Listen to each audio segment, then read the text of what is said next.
A finals de març, el poble espanyol va acollir la 10a concentració de titelles, que va reunir algunes de les companyies més reconegudes del món titellaire català, com per exemple Ferrés Brothers, Toni Safrà, la companyia Xirric i Teula, Jordi Beltran o Xo Titelles. Una oportunitat ideal per despertar la màgia i la imaginació dels més petits. Presentem una obra que es diu El rei de casa, que és un espectacle que parla de la gelosia entre germans, així resumit, és això. Mare, el Jordi m'ha pres el pijama. No te l'ha pres, és que tu et va petit. I si no li vull deixar? Què em faràs d'un pijama que et va petit? Està bé, és meu, però te'l deixo. Bé, en principi, els titelles eren un objecte ritual de relació amb la cosa divina i també fins i tot amb la mort. La cosa ha anat desenvolupant-se molt i ha arribat a ser una tècnica molt popular d'explicar històries. Donem per fet que els nens no venen sols i hi ha molts guinyos que igual els nens es queden així atònits i en canvi els grans es pixen de riure.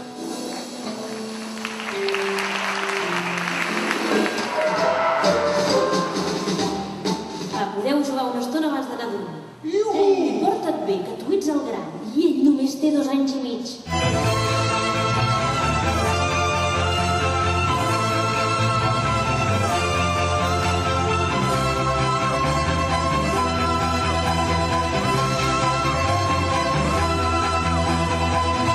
A més, la concentració del poble espanyol va servir per aprendre l'antic ofici de construir titelles. Qui sap si després d'aquesta experiència s'ha despertat la passió titellaire d'alguns dels participants? Se n'hauran en sortit? Els tallers de diumenge el que consisteix és que vinguin els pares amb els nens i interactuïn una mica amb els fills. Nosaltres estem de suport per ensenyar-los com es fan els tallers i com poden fer a casa també mil coses que potser no se'ls ocorreix i és molt fàcil, molt senzill, amb 2 tires de paper fer una marioneta.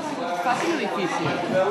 El cos una mica difícil, pero todo lo demás fácil.